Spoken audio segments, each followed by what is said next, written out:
the Israelites were grumbling, saying it would have been so much better if we were just back in Egypt. And here it says, if only we had died by the Lord's hand in Egypt. There we sat around pots of meat and ate all the food we wanted. We can't long for the days of enslaved abundance. When you're in the wilderness season, it's so easy to look back at a time where you were enslaved, but maybe living in prosperity, and long for those days. Yes, you had abundance, but you were also slaves at that point. It's just like a relationship.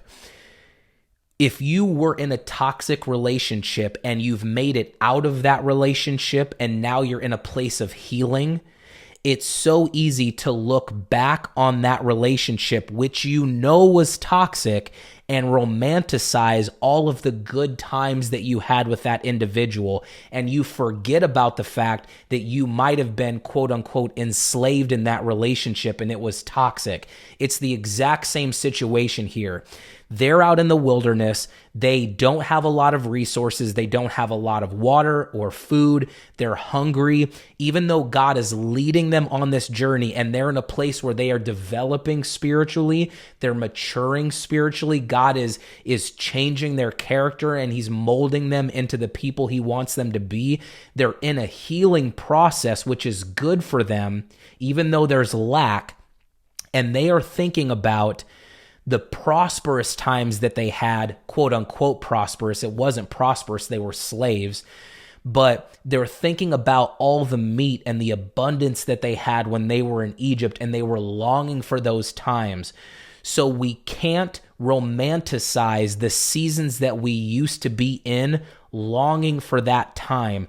We have to say, God is leading us into the wilderness for a purpose. And yes, this is not a season where there is a lot of abundance, but God is providing for us and he's showing himself real to us in this season and guiding us.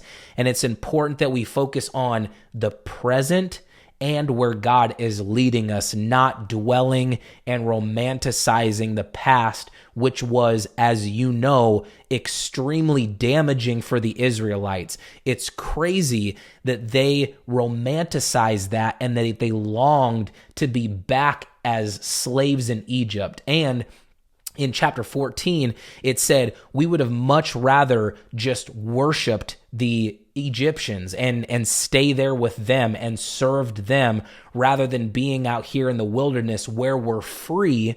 Remember, these are free Israelites now. They're free, but they're longing for slavery.